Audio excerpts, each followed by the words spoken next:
All right, so hi everyone. We have here today Dr. Ray Gornall from MSU Denver. Is that right? Cornell. And he's going to be talking to us about self-care, and I'll also let you introduce kind of what you do here at the university and any background information that you feel like would be helpful. We really appreciate you being here today. Thank you. Well, thanks for inviting me. So I can take off the mask from the right in the classroom because we're so close to the counseling center. Yes. Yes.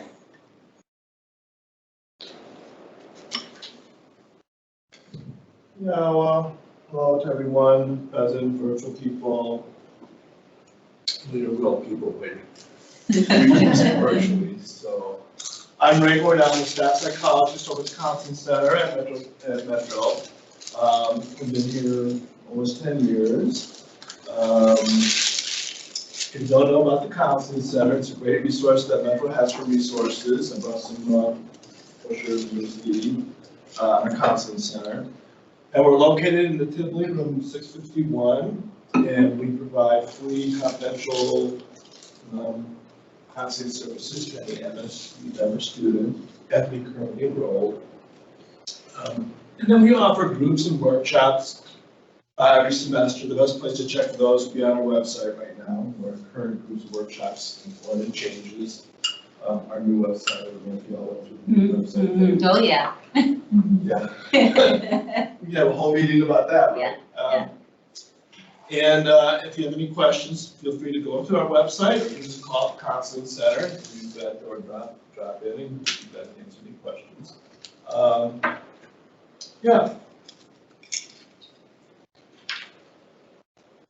So the workshop we're going to do today is on self-care. And we're going to start with a little video. Hopefully this will work for everyone to watch. This is a. Oh, wait a minute. That's good. So this is a wonderful video. Had a wonderful trip with my daughter this year. It's a video that she took on our trip. And Is there sound that we should be? no. No. There might be me whispering in the background. Okay, but sound isn't important. Okay. Sound's not essentially important. Okay. Let's see, there we go.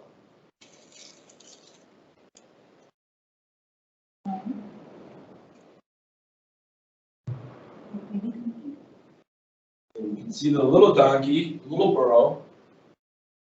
Okay. Pretty young one, we would guess.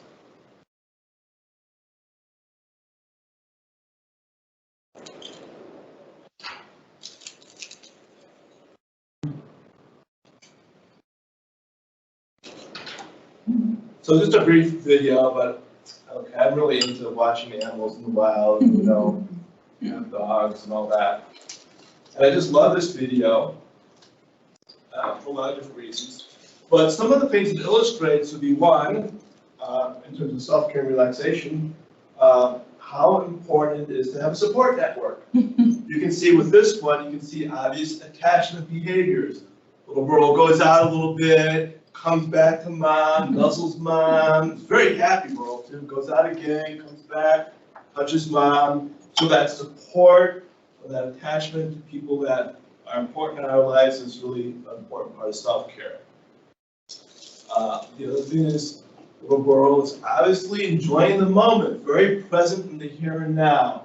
So for us, it might take more effort for us to be present in the here and now, but when we can be present in the here and now, that can really lighten our load, help us feel some sense of calmness, grounding, and relaxation. And the other thing I really like about this video is that when you're in a peaceful, comfortable environment, it can make all the difference. So obviously, it's really for us. So I just, my daughter says I'm obsessed with this video because she's so interested, so cute, but I really liked it. Oh, okay. So in the workshop today, hopefully, I'm seeing you virtually. Can they? I'll adjust. Okay, thanks, Michelle. Well, technical advice. They're still there. Thank you. Yeah, so much. she's our go-to. They're still there. Okay. Great. So they're saying this. Yeah, wonderful, thank you. So we have until 12:30 or 12:45? We have until 1:30. Okay, so. Yeah, I mean, yeah, okay, yeah. all right, so I thought it was a little longer, so I wanted to cut, that's okay. So what I want to do today, self-care obviously can cover a lot of stuff. And I'm not going to try to smush everything there is about self-care How are you today? into the hour. Good, how are you today? Good. So what I wanted to do today is just introduce some basic experiential exercises, relaxation, visualization exercises, and talk a little bit about self-care. And then I have a handout, hopefully we'll email this to people too, but I have a handout here on creating your stress management plan, which goes into more details, looking at all the different aspects of stress management and self-care, which we're not going to do today, but this is kind of a supplement. You can take this and I really like the handout. I modified it, but it's not mine originally. So it's going to help people. I can see some extra copies too. Yeah. Oh, yeah. So with self-care, the things that I keep encountering with people I work with friends, with colleagues, and in my own life, is one, you have to be pretty intentional about the practice. There's just really no way around that. So you have to be mindful, you have to be intentional, and say, okay, I really want to be focusing on my self-care or give myself some attention in this area. So it's almost like thinking of something you do every day. Like every day I have to get up and get dressed and brush my teeth. And so you have to kind of think of self-care along those lines. And the other part is just practice. Excuse me. So with practicing things like relaxation techniques or mindfulness techniques or visualization techniques, as you practice, they'll become more familiar, more helpful, and become more skilled at them. So it's like anything you're first learning. I often draw the analogy to a sport, or an artist, or a musician. When you first picked up an instrument, when you first played the sport, were you great? No, of course not. You had to practice, you had to develop the skills. So this is the same type of thing, you have to practice and develop the skills. And then experiment. There's a lot of stuff out there. We're going to do some pretty standard stuff today, but there's a variety of ways of tweaking this and experimenting with it. I'm going to talk about some of those and making it your own. And so that's really important to be able to do that. Some people love a certain type of relaxation technique, and then another type they like, no, I don't care for that. So hopefully you like what we do today. Do general basic ones, but we'll talk about how you kind of customize those, experiment with them, make your own. So hopefully today we'll talk a little bit about relaxation. We'll start with a couple exercises. We'll talk a little bit about visualization if we have time in mindfulness. And on my resource sheet that I have, there's some resources on each of these. There's also some websites in there about each of these. So like I was saying earlier, experiment with how things go, practice.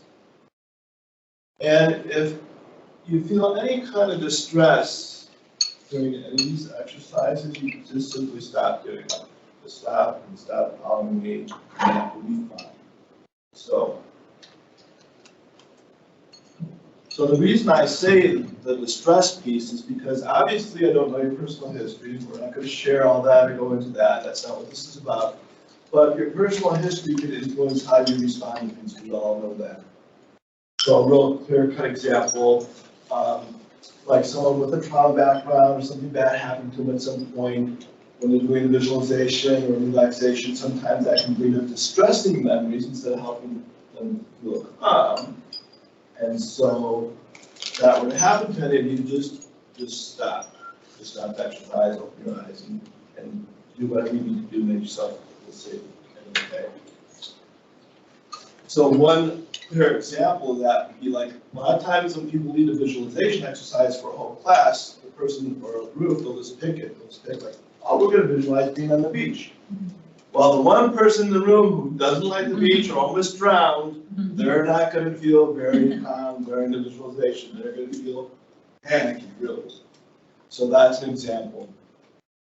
So if we get to visualization today, I'm gonna outline that a little bit. Mine's gonna be really general. I'm not gonna give you any specific place to visualize, but one way of doing it is to have a specific place, but you have to pick that for yourself.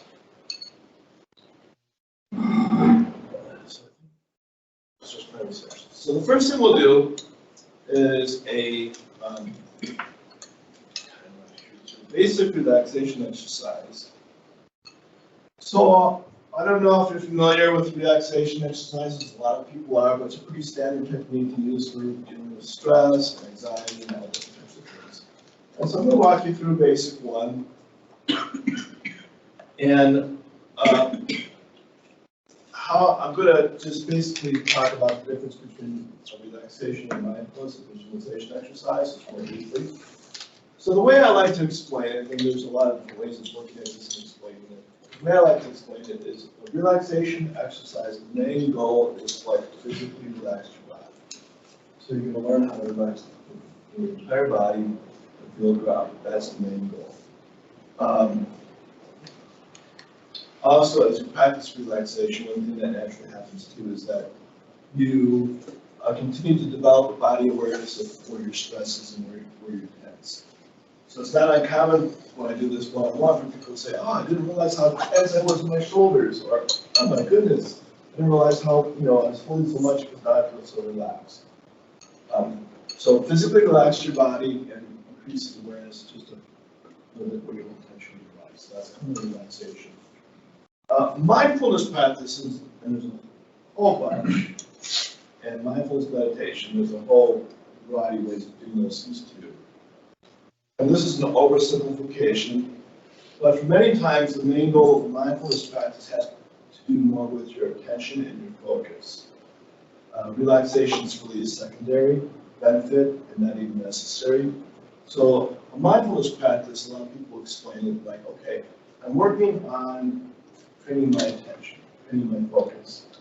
So does a thought come up and I get carried away without even knowing it, and then 10 minutes later I'm like, oh, I just was daydreaming, I just went with that thought. So that's kind of like where your attention has gone. So mindfulness practices help you be aware of that, help you like, oh, pause, I want to redirect my attention to what's happening. Kind of a nutshell. And visualization is just when you imagine being someplace. Basic relaxation exercise, we don't necessarily do visualization, but a lot of people add it at the end. But a visualization is imagining a safe, calm place, and that can help you feel relaxed. And then there's a lot of other variations of that. Some things are more directed, like a guided meditation that has a specific purpose or a specific task that you do. So a lot of variation there. Any questions? Have I explained this? Right. Yeah. So I want to invite you to do the, so relaxation exercise you can do sitting in a chair, you can do it laying down. And if you've tried it before, great. If it's the first time, wonderful, either way. So you can do it sitting in a nice supportive chair, or you can do it laying down on the floor, or you can do it laying in bed.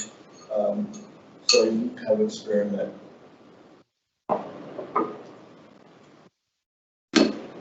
And just follow up, follow along, and again, if you feel any distress, to stop.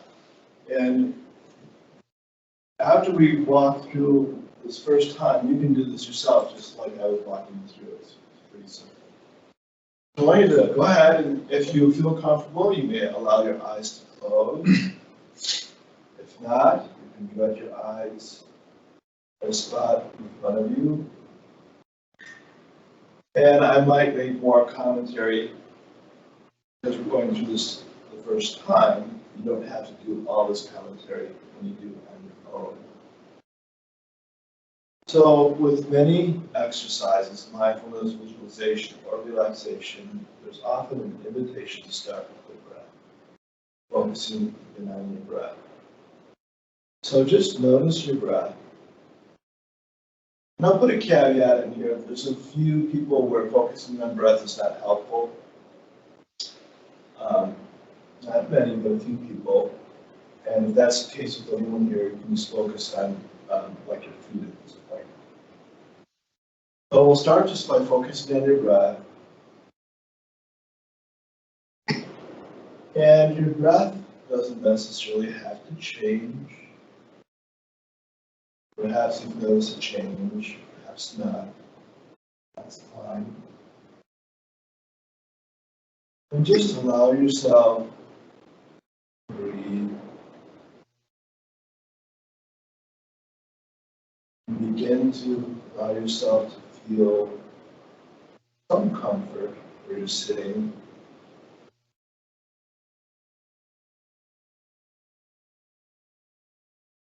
And if a thought pops up or an image, that's fine. Because that's the way our brains often work. Just make a mental note, thinking, seeing. Don't engage with it very much, but gently redirect yourself to your breath or whatever we happen to be focusing on at the time. And I want to invite you now to focus on your feet, so your toes and your feet and your ankles, and if you'd like to wiggle your toes back and forth. You can roll your ankles gently if you like, stretch your feet. Allowing yourself to focus as you are able on your toes, feet, and ankles. Allowing comfort to be present. Perhaps allowing yourself to notice your feet grounding on the floor. And breathe. And allow a sense of comfort to start moving up your lower legs through your calf muscles. And you could point your feet if you want to stretch out those calf muscles. Or you can just where you're at. Allow yourself to notice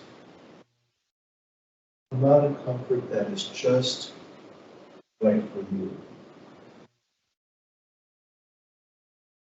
Whatever it is that you feel you need in this moment.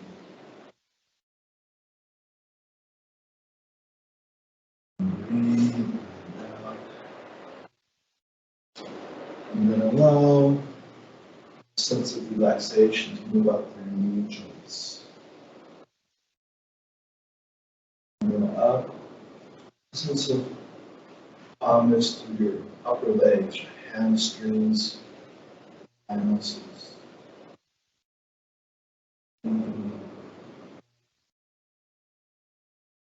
And some people, as they relax, they may become aware of comfortable sensations,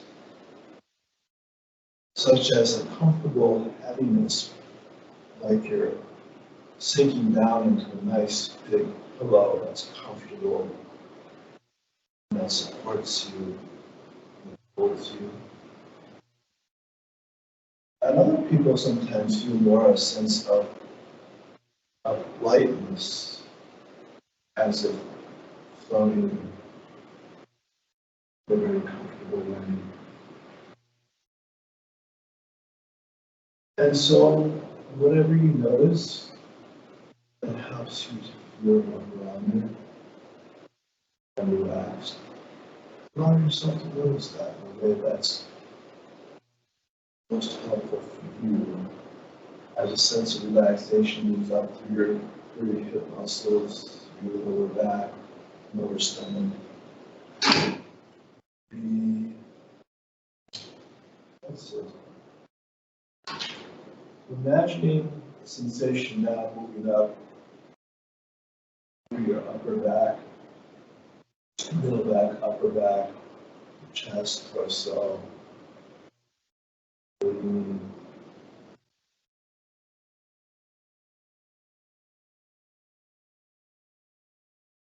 And then up to your shoulders. So if you want to roll your shoulders, you can, or stretch them back.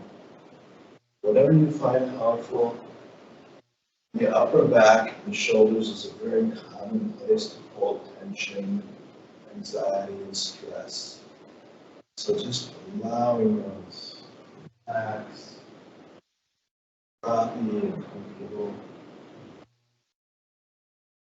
doing what you need to do.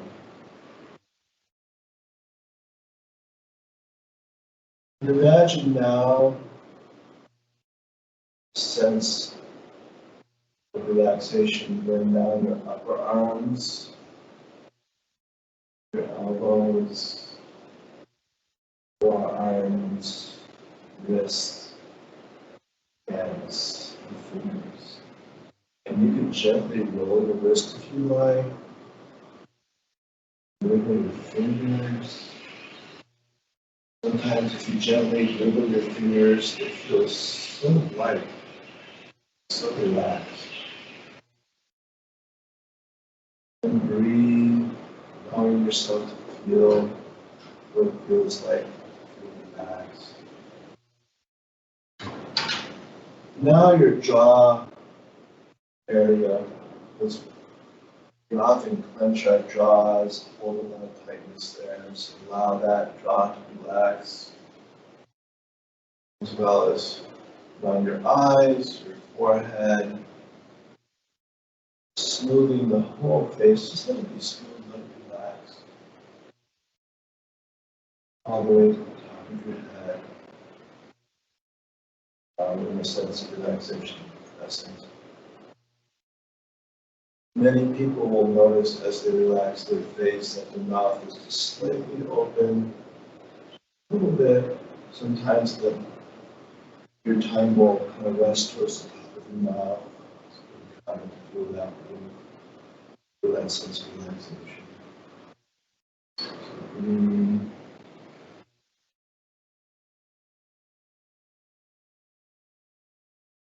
So through your whole body. So sit for a moment and see as well as you're able. See about having a sense of being present in your whole body, being aware of your whole self and body at once.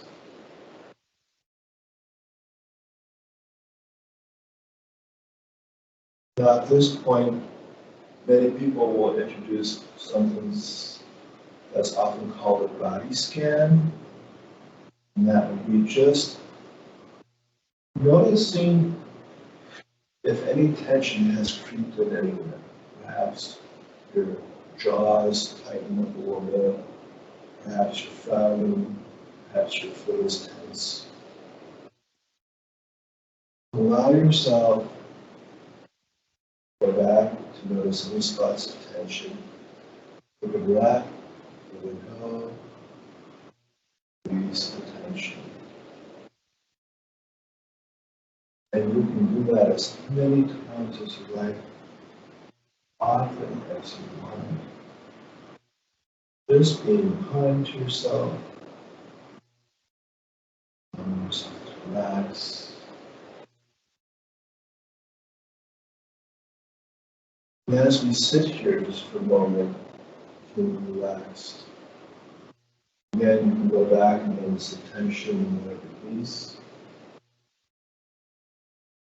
Additionally, you can focus on something that helps you feel comfortable or relaxed. Maybe it's a sensation you noticed. Maybe it's going back to focus on your breath. Maybe it's a lightness in your hands. And if you'd like, you can experiment with just focusing on that one aspect of feeling relaxed.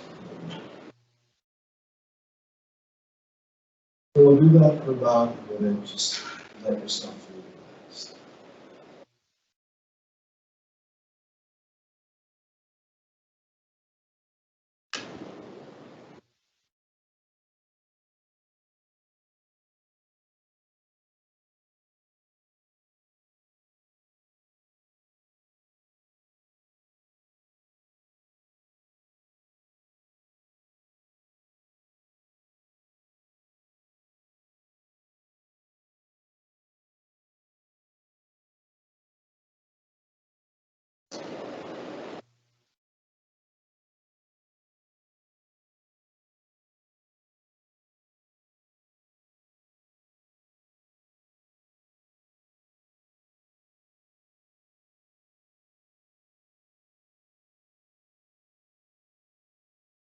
So as you're ready, just allow yourself to open your eyes, come back to the room you're in and be present.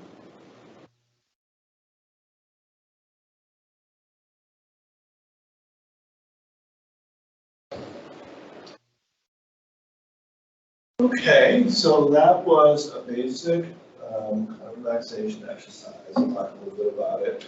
That was about 11, 12 minutes, which is, kind of a good way to do it. You can stretch it out if you want if you have time.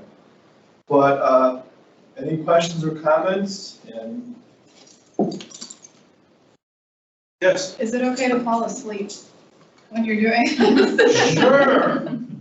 It's absolutely okay to fall asleep.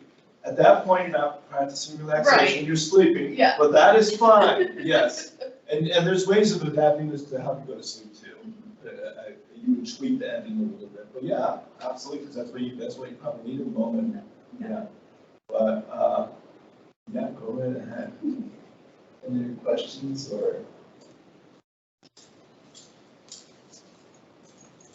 Okay. So hopefully you experience some level of relaxation and calmness. There's another way of doing this exercise. I'm going to just tell you that real briefly. So what I like to do is just like wiggle your fingers and roll your wrists. Because that's my personal preference. Another way is called a tense release method. And this is for each muscle group. You tense, don't tense really hard, but you tense 3 to 5 seconds and then release. You can do it once or you can do it twice. The idea with that is like it's a contrast, like, oh, I feel stressed, oh, I feel relaxed. Helps your body learn the contrast. So you can do exactly what we did, but instead of wiggling and stretching, just tense your feet, tense your muscles, that's release. That's just another way of doing it. You can do that for your, your whole face and everything. It's just not usually my preference, but you can experiment with that. So that's one more thing. Closing your eyes, you don't have to close your eyes. You can leave them open, focus in front of you. The basic, one of the basic ideas between closing your eyes is that it kind of automatically directs your focus internally. So you're not looking at stuff around you, you're not looking before, you're kind of, your focus is more internally on relaxing your own self. So, but you don't have to. So that was kind of a basic relaxation exercise, and you can just practice that on your own, just the way I walk you through it. Now, the next thing I want to do is just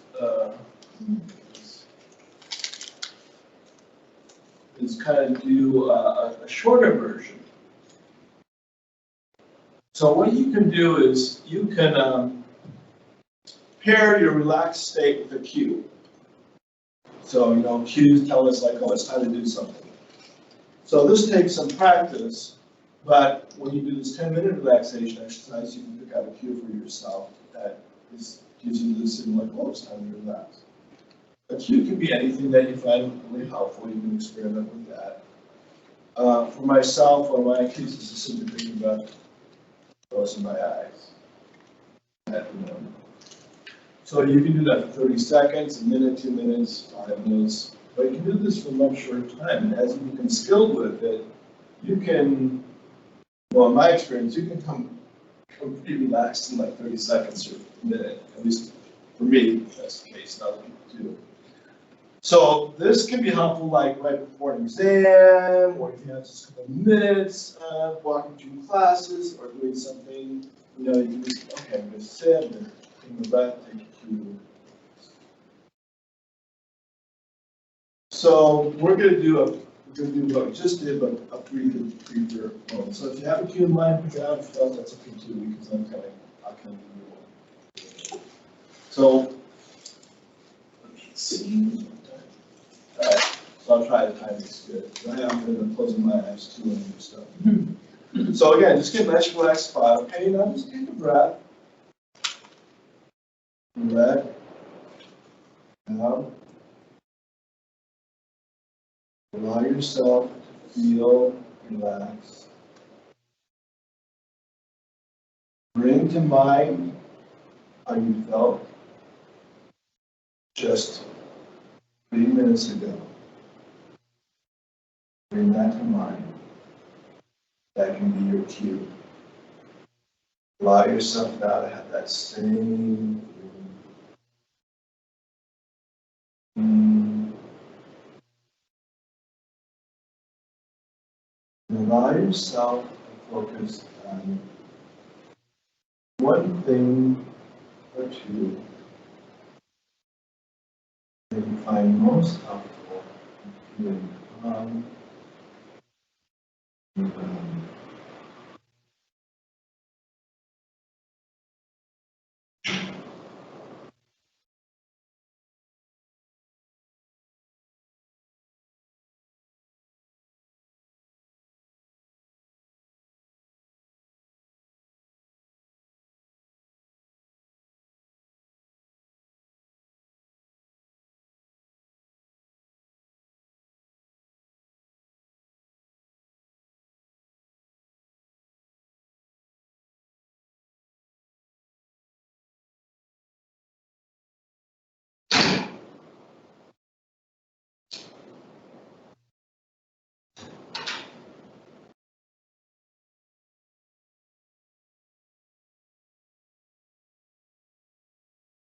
Take a breath and open your eyes, come back. That was probably 30 seconds, I'm thinking 35, something like that.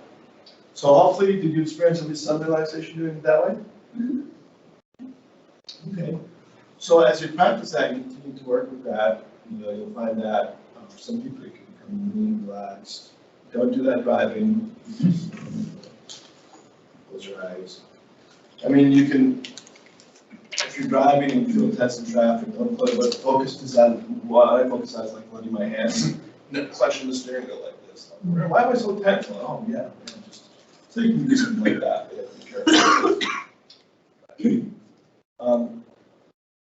So you can do the 10-minute exercise, and then you can work on practicing that, and you can work on a shorter version and learn how to cue yourself. I want to put a caveat in there too, like if you feel highly anxious, stressed, or nervous, and you try this, during those times when you're feeling that way, if you're just beginning this, it's not going to work well. People sometimes have the expectations, oh, I tried it when I was really anxious and it didn't work. I'm like, well, yeah, that doesn't surprise me, because if you're new to it, it's not going to work when you're highly anxious. You have to kind of build up your skill set. So it can work if you feel nervous or anxious, but you have to build up your skill set, depending where you're at in the process. You kind of just experiment with that. So the best way to practice really, most times, is when you're feeling kind of calm and you have a moment to really focus on this, that's the best way to practice. Go ahead and use it when you're feeling anxious or nervous. Go ahead and use it now too, but I'm just giving you a heads up. It might not be as effective as you'd like until you start working with it more. So,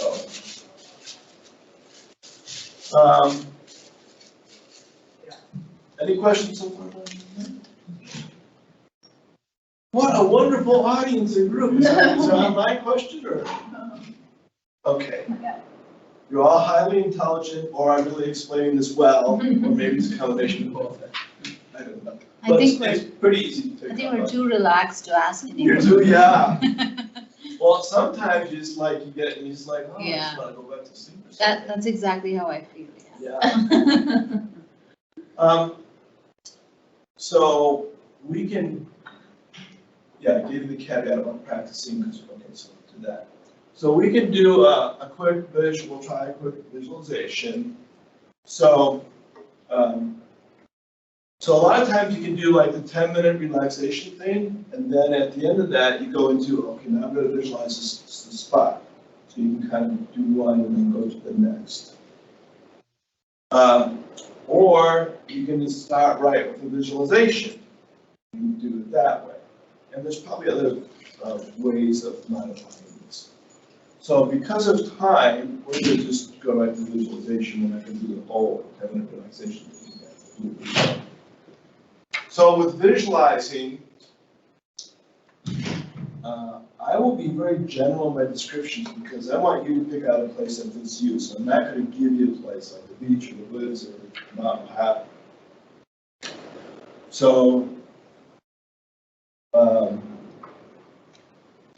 probably the most important thing about visualizing a place, people have different opinions on this. Some people say, oh, it needs to be an actual real place. I'm kind of of the opinion it could be imaginary place, it could be real place, or it could be a kind of a hybrid imaginary real place.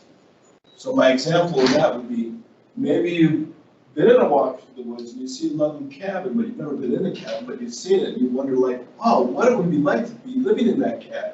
So it's kind of a hybrid of like, I actually saw one, but I never went in there, I never experienced it. So that's my example. So probably one of the most important things is visualizing something is to have a place that is safe. So if there's something negative associated with it, there's some type of trauma that's not going to work. So when people think of childhood places, like my childhood bedroom, my childhood backyard, that can work, but a lot of times people will start, and then halfway through they're like frowning and stop, like, what happened? Oh, I remember something good didn't happen there. Okay, we'll stop, redo, let's start again. So sometimes a more current place can be helpful because there can be less baggage, so to speak, associated with that. But experiment and see what fits for you. And when you're walking through this yourself, you want to add more details than I would do, because I just don't know what you're going to visualize. So any questions or thoughts on that? Again, if you feel any distress, just open your eyes and start the exercise. Can I ask, just to clarify again, Yeah. I understand the purposes of relaxation, I understand the purposes of mindfulness. What's kind of the goal or purpose for visualization? Well, there's so many different forms of that. There could be more of a guided imagery type of visualization, which might be to have a specific purpose. For example, like you're walking through the woods and you meet your mentor. Sometimes you do that ahead of time. And you have this imaginary dialogue with your mentor or something that you're concerned about. And then you want people to do that. And so amazing, wonderful things can happen from that. That can help people feel better or gain insight or resolve something. Okay. That'd be very specific. But just the kind of general visualization we're going to do is just kind of to relax. Oh. So it could be another cue. Like I said before, I close my eyes and run through the cue, but you can also close your eyes, visualize your place, and that can be the cue. So for me, I have some places I visualize the words. So we'll do a visualization, but experiment. You can listen to music. Like if you have a peaceful piece of music, you can actually listen to music and do this. And the music can be a cue for you. You can play the music as a cue, or you just imagine playing the music.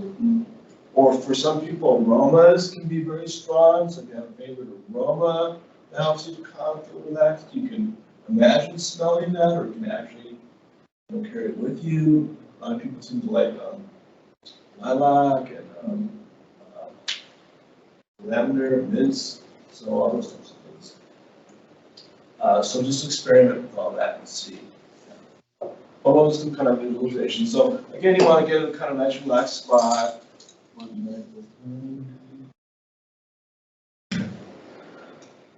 So take a breath.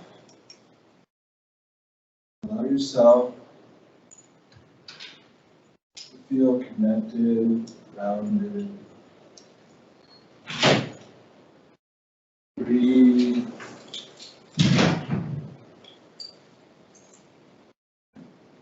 Notice just as you sit and as you breathe,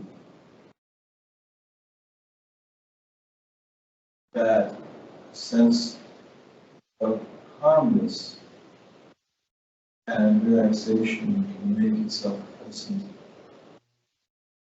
almost all by itself. And notice that already there can be a sense of calmness. And I invite you to visualize a place that's important for you, whatever it may be. A place that helps you feel calm, comfortable. Perhaps it's a place that helps you feel energized as well.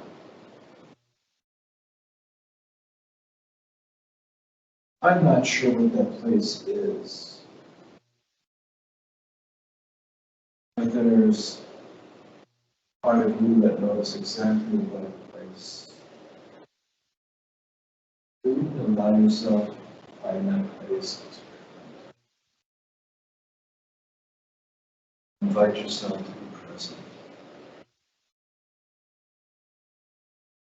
Notice as vividly as you can the surroundings, the colors, the pattern of light coming across.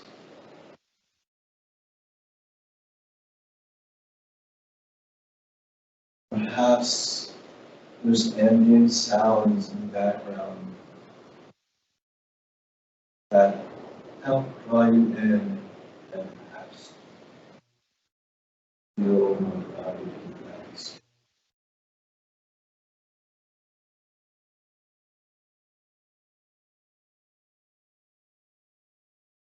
Notice any temperature. Perhaps it's just right. Perhaps it's a wonderful warmth. Allow yourself to notice the aromas. You can imagine what you're doing if you like. Perhaps you're walking, perhaps sitting down, perhaps you're laying down.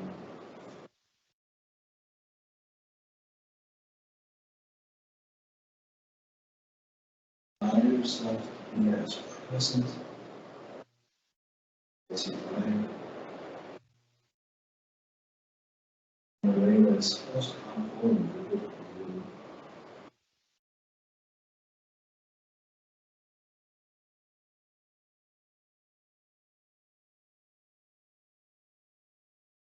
Yourself to notice everything. Perhaps there's one thing you notice in particular that you find really comfortable and calming. If there is, you can allow yourself to focus on that as you feel more and relaxing sensations.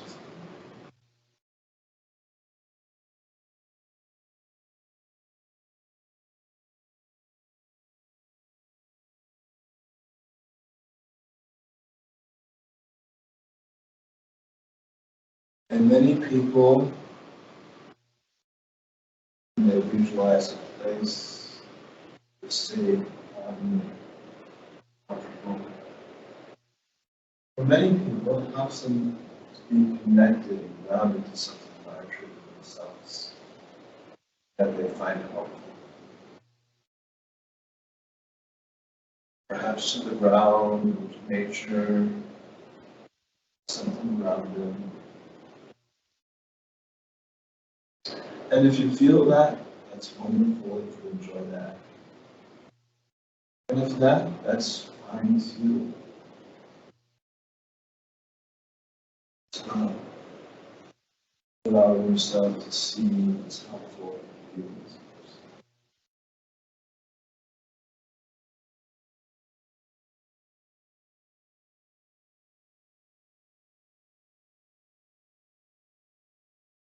So take a breath, take another moment, and then we'll be ready to start your eyes open and back to the place you're currently at.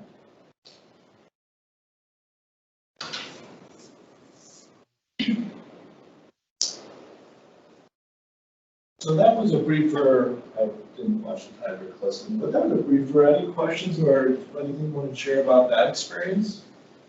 I started observing my breath more. I felt like it became stronger. Okay. And that was a good thing, positive thing? Yeah. And I felt more kicks. Yeah. You're relaxing for two. Yeah.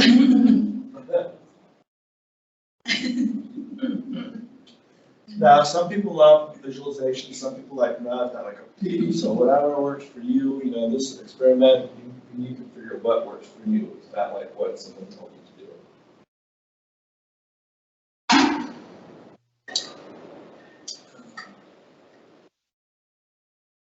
Yeah, and again, if you feel any distress at any point, you can stop exercising. Redo it or do something different or yourself.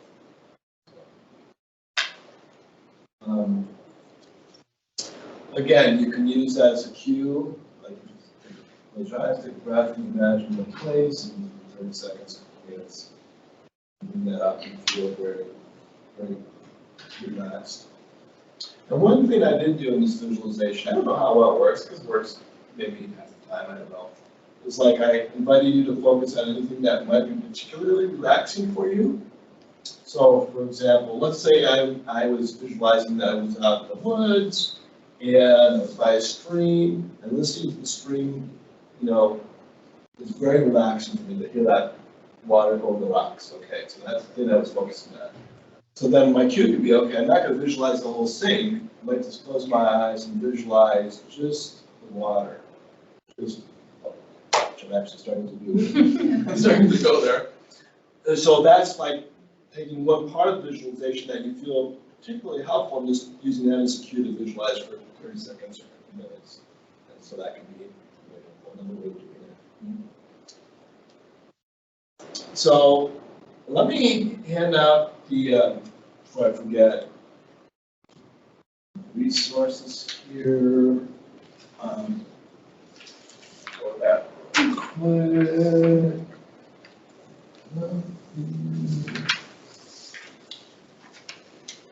Who should I leave them with? I can just leave them. Yeah, any of us are fine. Things Okay. like, So we might not have time to do the mindfulness. I just want to take a minute to talk about this here.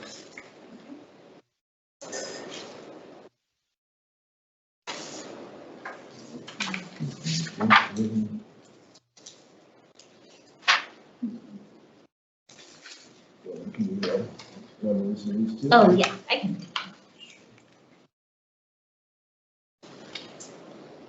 So for the people joining us through Teams, I left some handouts, resources, and then creating your stress management. Oh, we uploaded them in the, whoever downloaded them, so you can just pin that yourself. So the resources are just, I mean, there's like 100 million books out there probably on relaxation and mindfulness and stress management, so take your pick. But these are the ones I have out here more briefly. The second one, Real World Mindfulness for Beginners, I really like that one. It's like $15, it's pretty small, it's done really well. Most easy to find at Barnes & Noble. Obviously, Amazon has everything you ever wanted, so you can go on Amazon. But I really like that one, so that's a nice one if you want to be introduced to mindfulness and have a lot. Very short, good chapters, so you don't have to feel like, oh, I have to sit down and read 20 pages. It's done really nice, and have a lot of different exercises in the book that are really nice too. Some fit me better than others, but you know, a whole variety you can experiment with. So that's a nice book.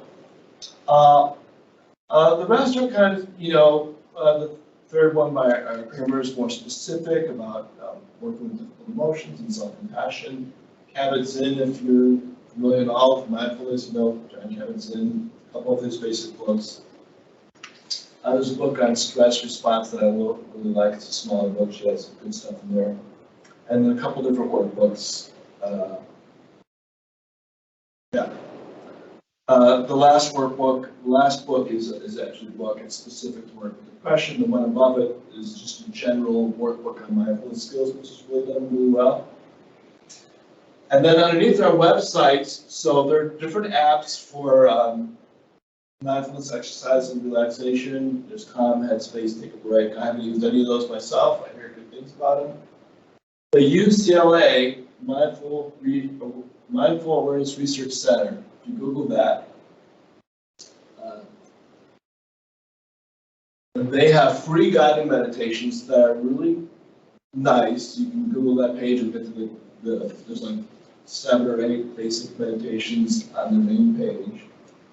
So they're all really nice, And now recently they have them in a whole bunch of different languages, like 15 or 20 different languages. So you can click on a language if you're someone who's more comfortable, if you're not an English speaker as your first language, or more comfortable in a native language, there's a bunch of things to choose from. That's nice. So you can go to the website, click on it, listen to your computer, or they have an app you can download for free. Like some of these other apps, you get the free, basic levels free, the bumpy. So as far as I know, the UCLA app is totally free and they have all kinds of stuff on it. It's a really good one. Oh, so you're familiar with that? Yeah. Oh, good. So we have an endorsement. Yes, yes. And then the creating your personal stress management plan, I found, I really liked that I adapted it to reference, it was originally done for kids and adolescents, and I kind of did some adapting of it for more of an adult population. But, and I changed a few things. So it's really nice because it walks you through so many different things in terms of dealing with stress and dealing with self-care. And a lot of good suggestions. So, but right in the front, this paragraph there, it says, read over the plan, you come up with a lot of different ideas. Don't think you should try them all. Don't make this stressful for you. So don't go through the whole thing like, I'm gonna try every single thing here at least once. No. It's just a reference, pick and choose, there's a lot of ideas. Some you might like, hey, that's wonderful, and others like, no, that's not for me. So don't think you have to sit down and do this in a very formal, structured way. It's just a resource. But I really like how they did it because they covered a lot of stuff, a lot of good suggestions. And so, again, they've got some stuff on exercise, sleep hygiene. And I put a caveat in there too about exercise that someone I added, like, you know, if you have some health issues, consult with your physician. So they could have made this a little bit more caveats about that. So I put that one in. And to realize that not everyone's able to exercise, or exercise can be at different levels. So we don't want to be, you know, some like if you have some heart conditions or back issues or just whatever, you can just do, you know, this is not to make you feel bad, it's to help you out. So just about the exercise part, do pretty easy exercises, you know, where you just sit in your chair and do. So there's a good section on sleep hygiene, some good ideas there. Good things about how to try to sidestep stressors if you know about them coming up, about diet, so a lot of helpful things. So that's just for you to take a look at. A lot of ways to take mini vacations or relax yourself. And there's a last page, starting on page 9, it's just like a little nice thing like when you get help. Like if you notice these things, you know, it's okay to consult with a friend or a professional, a counselor, an advisor, therapist. So just a little bit, you know, how to get help. So I thought it was good. Feel free to give me feedback about it if you actually read it and say, hey, this is that part. Email me because I can change it and adapt it. Yeah, because there's no copyright on this, and so they just said use it as a right. So I want to be mindful of the time, so I don't think we'll have time for that. But if you go on the UCLA website, you can listen to the basic mindful exercise, and there's a lot of other exercises, mindful meditation exercises geared towards specific things. So for example, there's one on compassion, which is really good you can listen to. There's also one on working with difficult emotions, which is pretty good, so you can listen to those. They're done pretty well. So did you have another question? So before we wrap up, one thing I wondered about is, so, you know, we are obviously just like psychologists, speech language pathologists, audiologists, we're working with people all the time, and then an additional burden, I don't know if I should say burden, but additional care, responsibility, is students, right? So students. So how do I as an A person, while caring for all these different people and caring for their issues and their concerns and their problems, how do I still disassociate myself from all of that at some point and care for myself better? I've tried all That's these an excellent question. It would be a whole other workshop. It really would. Yeah, Um, I mean, I've tried a bunch of things. One thing that I do is when I go home, I don't read or watch anything related to disabilities because my life is so much full of working with disabled people. So I totally don't, and I'm not recommending that for anyone else, but it works for me. Yeah. The moment I see something, disabled, illness, sickness, somebody's dying, something like that, I turn off the TV or I don't read books like that. I think that's fine. Yeah, the I think other that's thing one I good do is there are days in my week where I call them my selfish days, and you could have a nicer word for that, but I just pretend like I don't care about anything in the world. I just care about myself because I feel like I'm just caring too much about everything else and everybody else the rest of the time. So on Saturdays, I don't check emails or I just shut down or, stuff like that. So I think all the things you just mentioned are wonderful. Okay. I mean, I do very similar types of things, and so that's why I would start kind of like manage your boundaries, when you're at home, though.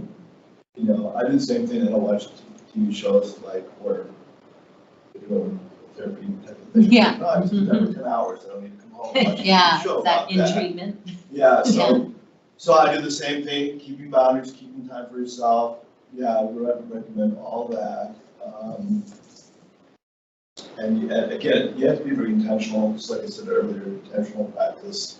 Some additional things would be just, you can, like, before you see a client or patient or whatever, speech language hearing, do take a breath for 30 seconds, calm yourself, center, 30 seconds, okay, I'm not gonna focus on my. So if you can do that, that can be helpful, kind of keeping that separate. Another thing which sometimes can be challenging that for all kind of the helping profession is not to take everything personally. Like if your client isn't doing well, or you work with a kid and they're tending. So I used to do a lot of work with kids too before coming to mental. So just be able to step back. Okay, I'm going to try to not take that. And we still sort of do at times. Depends where we're at, but I don't have to take that personally. And obviously, we all learn that. Continue to work on that. And yeah, to realize, to be honest, I say to myself, I'm not going to be successful with every client that walks through my door. That's way too high of an expectation. Mm-hmm. I mean, if you look at sports, like, okay, if someone's batting 500, that's great. That's 50%. And yet, in our profession, we're like, every single person, I have to hit a home run, I have to do a one. I'm like, oh my goodness, let's give ourselves a break. And we do the best we can with every person, but sometimes it's not a good match, and that's okay. The next therapist or the next person maybe could do more. So it's important. It's really important for us to remember that and just keep coming back to that. So I would add that. But yeah, we could come back and do a whole nother workshop. So that's really important. But and it's nice to just manage to like hold on to the positive stuff. Like most of our clients, I don't know how it is with you, but I'll generalize that. Most times we don't get a lot of thank yous or that was great. But when we do, hang on to those because those can really energize you. So those are good too. Yeah. Yeah, I feel that more with students though. I feel it's very thankless sometimes. And I know you're there, but still, it's very thankless sometimes because you go out of the way and you plan and you think about each student so much and you put in all the effort. I feel like clients are a little more, you see something tangible. You do, yeah. So, but in students, sometimes you've done everything possible that you could think of and that, and it just feels like, why did I do this, So. Yeah, so sometimes you have to change your mind said. Yeah. Well, thanks for, like I said, if you have any Thank you. questions or need more resources. shoot me an Yeah. email. Yes. But thanks a lot.